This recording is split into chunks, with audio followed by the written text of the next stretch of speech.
you lose your money. There is no reason that that ticket for the hotel room should not be tokenized.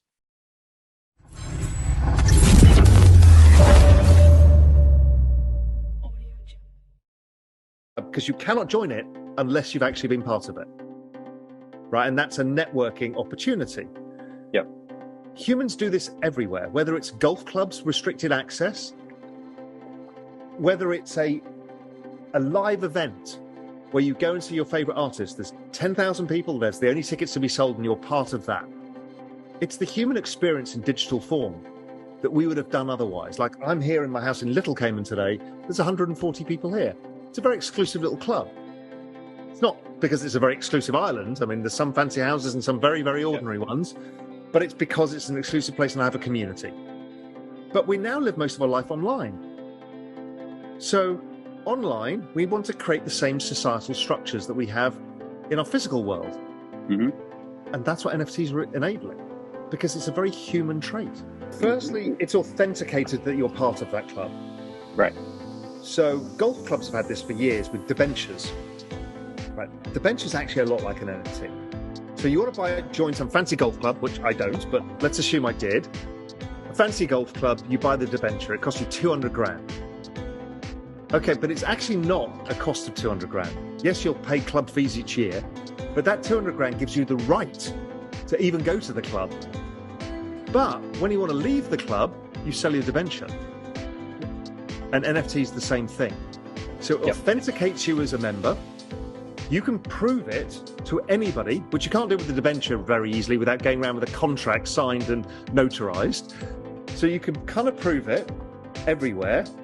You can use it for other authentications by joining other communities because you're part of that community. And if you want to leave the community, you can sell it. So you're basically staking money to be part of a community, to say, I value this community enough that I want to tie up some of my capital just to be a member without paying membership fees. It's kind of interesting. In the crypto club. You've answered your own question. Yeah. So if I go outside, if I go down to the village and say, hey, listen, have you got the latest, XYZ pop stars NFT? They're like, what the fuck are you talking about? Right. But if I go to you, you might say, yeah, I looked at it, I didn't like it, because you're in that economy, which is the economy of ETH and Solana and Tezos, right? But these other people aren't. So the artists have struggled to get network effects yet. Yeah. But most of them are doing it at small scale to test it. Right. The reality is, we all know that culture is the new asset class. We all know that tokenizing culture via NFTs and social tokens is probably one of the biggest unlock of business models ever. We move trillions of dollars of intangibles off balance sheets to tangibles because they get tokenized, culture, community. So it's a matter of time. And they are learning. We're seeing people like Timbaland is doing interesting stuff. We're seeing Snoop Dogg is making decent progress. People are making progress. But as yet, we've got the problem is nobody knows what a bloody wallet is. But don't forget, there's big things in the background that nobody thinks about.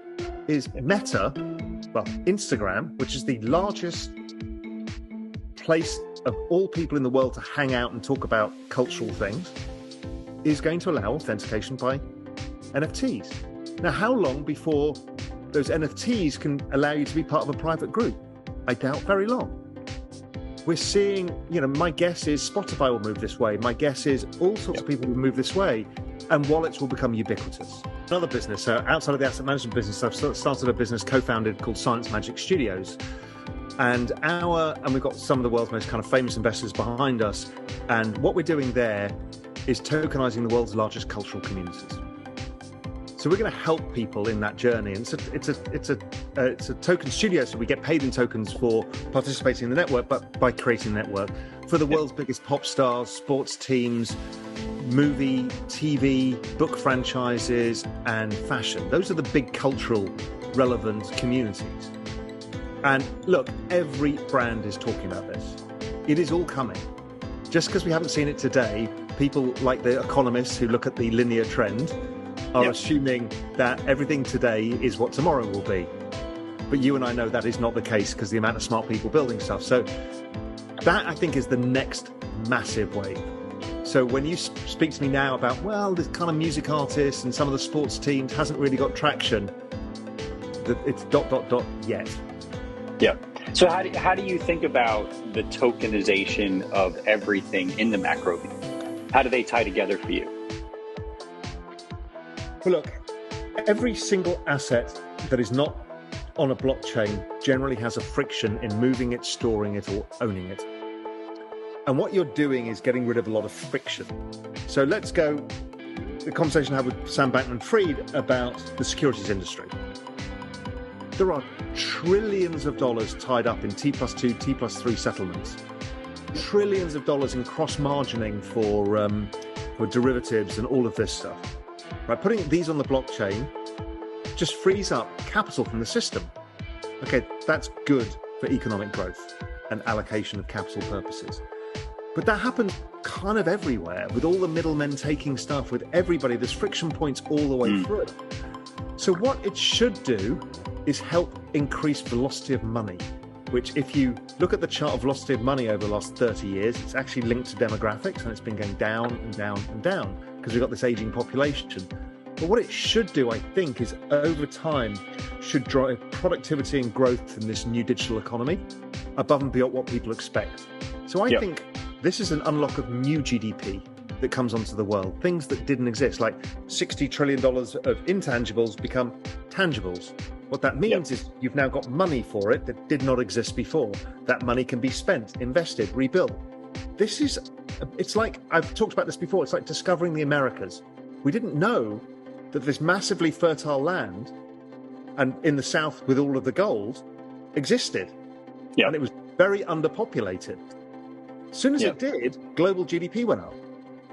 You lose your money. There is no reason that ticket for the hotel room should not be tokenized. It's yours. It's a concert ticket. You've paid for it. So therefore, think of all of that capital that gets freed up from the system. The hotel actually would rather somebody staying there because you'll have room service and you'll buy a drink in the bar as opposed to having the empty hotel room. So it solves things for people. Flights, all of these pain points all go, and there's tens of trillions of dollars of capital globally tied up in this kind of mess because it's inefficient method of settling and transfer.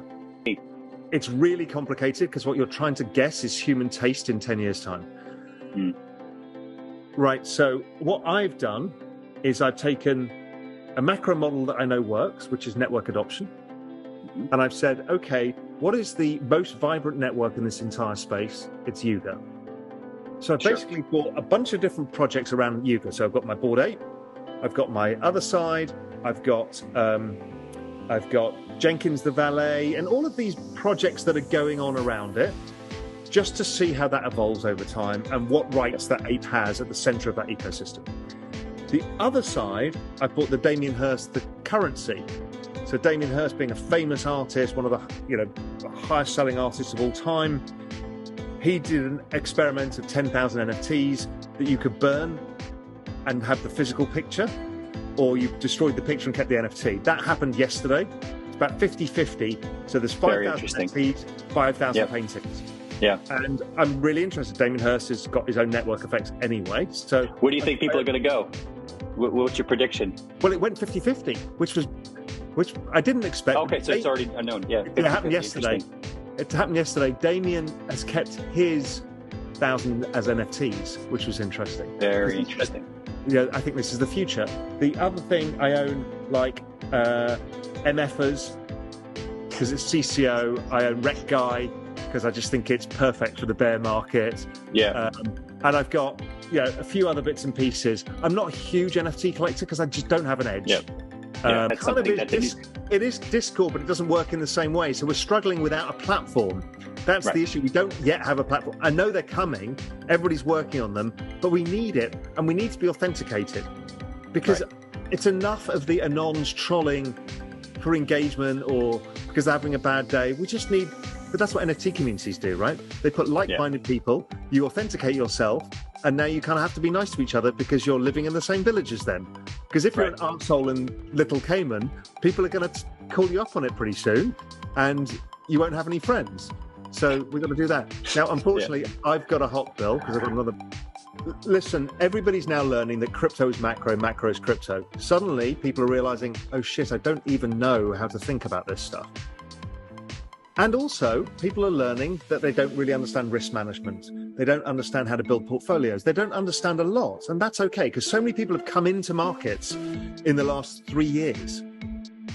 And what we wanted to do was give people the tools at Real Vision to get a world-class education, but not from just some random guy in a classroom, but from the world's best investors, and create this incredible immersive video-style course and community around it at a price, normally a course of this kind of quality, and it's built by an ex-head of prop trading and equities at Goldman, who was with me at GLG, big hedge fund. So this is not a nobody who helped us build this.